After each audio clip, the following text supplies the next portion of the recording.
అందరికీ నమస్కారం. నా పేరు భార్గవ్. మనందరికీ తెలుసు గత కొంతకాలంగా భారత్, పాకిస్తాన్ మధ్య తీవ్రమైన యుద్ధం జరుగుతా ఉంది. అయితే నిన్న అంటే మే 10వ తారీఖున భారత్, పాకిస్తాన్ మధ్య కాల్పుల విరమణ ఒప్పందాన్ని సీజ్ ఫైర్‌ని ప్రకటించింది అఫీషియల్‌గా భారత్. అంటే పాకిస్తాన్‌తో చేస్తున్నటువంటి యుద్ధాన్ని తాత్కాలికంగా ఆపు చేస్తున్నాము అని జెప్పి మన విదేశాంగ శాఖ ప్రకటించింది. సో, దీంతో ఏంటంటే దేశవ్యాప్తంగా ఒక్కసారి కొంత నిరసన. ఏంటి మనం యుద్ధం చేస్తున్నప్పుడు కనీసం పీఓకేనన్నా ఆక్యుపై జేసుకోవాలి.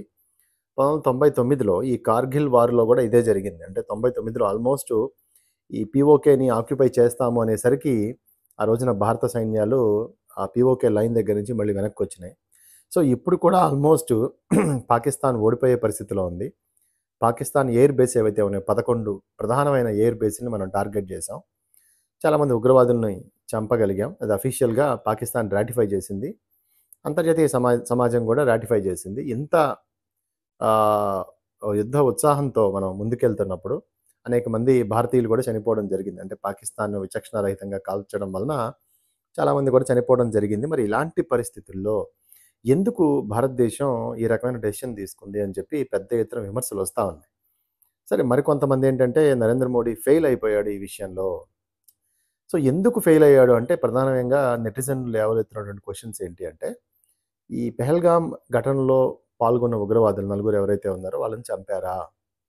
వాళ్ళని మట్టుబెట్టారా? 2 ఈ పాకిస్తాన్‌కి సంబంధించి జైషే మొహమ్మద్ గాని, లేకపోతే లష్కర్ ఎ తోయబాకి సంబంధించిన చీఫ్స్ ఎవరైతే ఉన్నారో మసూద్ గాని, లేకపోతే హఫీజ్ సయీద్ గాని వీళ్ళని చంపగలిగారా? పోనీ అఫీషియల్‌గా ఏమైనా రికార్డ్ ఉందా వీళ్ళని చంపినట్టు? మరి ఏదో ఒక టెర్రరిస్ట్ స్థావరాల మీద మనం దాడులు చేసాం. ఏదో నలుగురు టెర్రరిస్టులు చనిపోయారు. కానీ మూల కారణంగా ఉన్నటువంటి వాళ్ళు చనిపోకుండా, లేదా ఈ పెహల్గామ్ దాడి చేసిన వాళ్ళు చనిపోకుండా, మనం యుద్ధాన్ని ఎలా ముగిస్తాము? ఏదో టెర్రరిస్ట్ డెన్స్ మీద దాడి చేసాం. అంతవరకు బుద్ధి చెప్పామని తాత్కాలికంగా మనం చెప్తున్నాం గానీ, పూర్తి స్థాయిలో ఇది నిజం కాదు కదా! అంతే కాకుండా ఇది జరుగుతూ ఉండగానే డొనాల్డ్ ట్రంప్ కూడా ఒక ట్వీట్ చేశాడు. నా వల్లనే భారత్, పాకిస్తాన్ యుద్ధం ఆగిపోయింది. మేము సక్సెస్ అయ్యాము అని జెప్పి. సో, అమెరికాకున్న ఇంట్రెస్ట్ ఏంటి? వాస్తవానికి మన రాజ్యాంగం ప్రకారం మన ఇంటర్నల్ సావరినిటీ సార్వభౌమాధికారంలోకి ఇతర దేశాలను మనం చొరబడనియ్యం.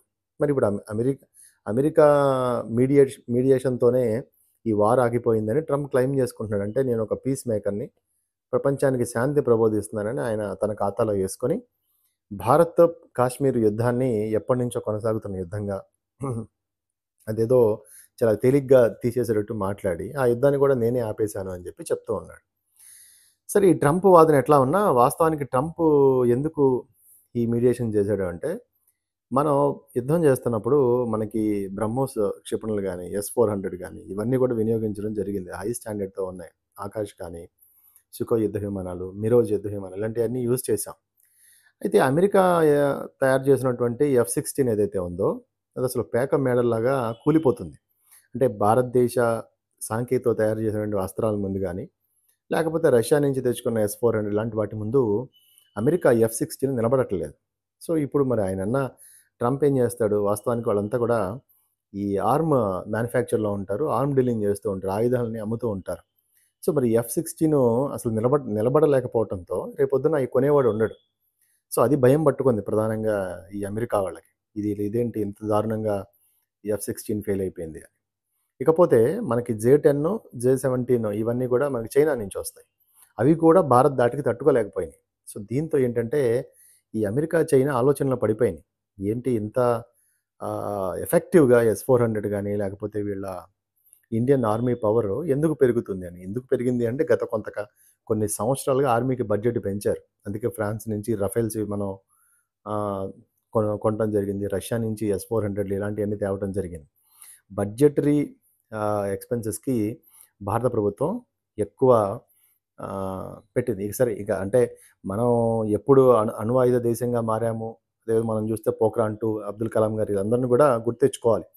మన ఆయుధ సంపత్తే కాదు, మన అణు ఆయుధాలని పెంచటానికి ఆహ్, కృషి చేసినటువంటి మూల కారకులు అబ్దుల్ కలాం గారు, చిదంబరం గారు ఇలాంటోళ్ళంతా అటామిక్ ఎనర్జీ కమిషన్ చిదంబరం గారు వీళ్ళంతా ఉన్నారు. మనకెందుకంటే ఈ పోఖ్రాన్ 2 అణు పేలుళ్ళు టెస్ట్ చేసినప్పుడు న్యూక్లియర్ టెస్ట్ చేసినప్పుడు అవన్నీ కూడా సక్సెస్ అయినప్పుడు ఆ చరిత్ర అంతా మనకు తెలుసు. సరే ఏది ఏమైనప్పటికీ కూడా భారతదేశం అత్యంత మిలిటరీ శక్తివంతమైంది. అంటే కైనెటిక్ ఎనర్జీ ఒక సోల్జర్స్ ఒక ప్లేస్ నుంచి మరొక ప్లేస్‌కెళ్ళి కొట్టగల సామర్థ్యంలో అత్యధికంగా ఉన్నారంటే మిలిటరీ ఫోర్స్ ఎక్కువగా ఉంది. మిజైల్స్ భారత భూభాగంలో ఉండి ఇతర దేశాలను టార్గెట్ అని ఖచ్చితంగా కొట్టడం. వాళ్ళ భూభాగంలోకి ఎళ్ళకుండా కొట్టడం. సో, ఇలాగా ఎన్ని బేసెస్‌ని టార్గెట్ చేశారో మనం పరిశీలిస్తే, ఈ నూర్ ఖాన్ ఎయిర్ బేస్ అని అంటారు. అంటే పాకిస్తాన్‌లో ఉంది. అంటే రావెల్పిండిలో ఉందిది. దీంట్లో ప్రధానంగా పాకిస్తాను న్యూక్లియర్ వెపన్స్ నుంచి అణుబాంబులు నుంచింది అని చెప్తారు. సో, అలాగే సర్గోదా ఎయిర్ బేస్ అని ఉంది. ఇక్కడ మనకి F-16 అమెరికా నుంచి వాళ్ళు కొనుక్కున్న F-16s అవన్నీ ఉంటాయి. ఇకపోతే మన్సూర్ ఇది కరాచీలో ఉంది మన్సూర్ ఎయిర్ బేస్. తర్వాత కామ్రా ఎయిర్ బేస్, అదేవిధంగా క్వెట్టా ఎయిర్ బేస్. వీరన్నీ కూడా మనం టార్గెట్ చేసి కొట్టడం జరిగింది. ప్రధానంగా నూర్ ఖాన్ ఎయిర్ బేస్‌ని కొట్టాం. అయితే ఏమైందంటే ఆ నూర్ ఖాన్ ఎయిర్ బేస్ కొట్టినప్పుడు అక్కడ లోపల వీళ్ళు అణుబాంబులు న్యూక్లియర్ పవర్ ఉంచారు అని చెప్పి దాని వలన అక్కడ భూమి కంపించింది అని చెప్పారు. సో, ఒకసారి కనుక ఈ న్యూక్లియర్ ఒకసారి పేలితే అది పాకిస్తాన్‌కే కాకుండా మనకు కూడా కొంత ఎఫెక్ట్ ఉంటది. సో, ఓవరాల్‌గా ప్రపంచానికి కూడా ఆ రేడియేషన్ ఉంటదనమాట. సో, అందుకని మేము ఎన్ఎఫ్యు అంటారు. అంటే న్యూక్లియర్ మేము ఫస్ట్ యూజ్ చేయము అని దాని మీద సైన్ కూడా చేసాం. అంటే దేశంలో యుద్ధం జరిగినా ఎన్ఎఫ్యు మేము ఆహ్, న్యూక్లియర్ పవర్‌ని ఫస్ట్ యూజ్ చేయము అనే డాక్యుమెంట్ మీద మనం సంతకం చేసాం. అంటే బాధ్యతాయుతంగా. సో, పాకిస్తాన్ డిసైడ్ అయిపోయింది. ఇంక దారి లేదు. అటు సింధు జలాల్ని ఆపేయటం, అటార్ బోర్డర్‌ని క్లోజ్ చేయటం, జీలం నది వాటర్‌ని పెంచటం. అదేవిధంగా మన దగ్గర నుండి బ్రహ్మోస్ కానీ, ఆకాష్ కానీ, సుఖోయి, రాఫెల్ ఇలాంటి యుద్ధ విమానాలతో, మిసైల్స్‌తో వాళ్ళని ఢీకొట్టటం.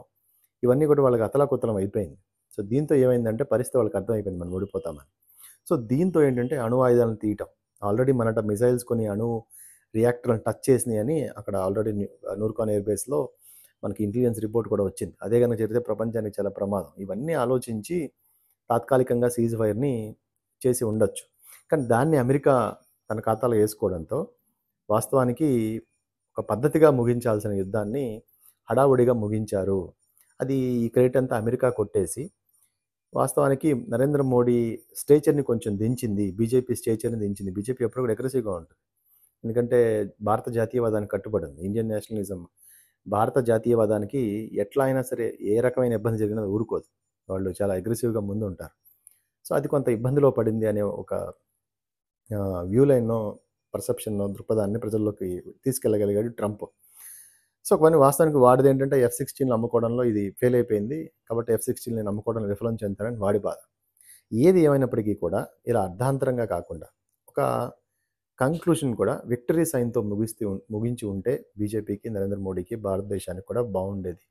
అట్‌లీస్ట్ పీఓకేని టచ్ చేసున్నా బావుండేది అని అందరూ అంటూ ఉన్నారు. చూద్దాం భవిష్యత్తులో ఏం జరుగుతుందో.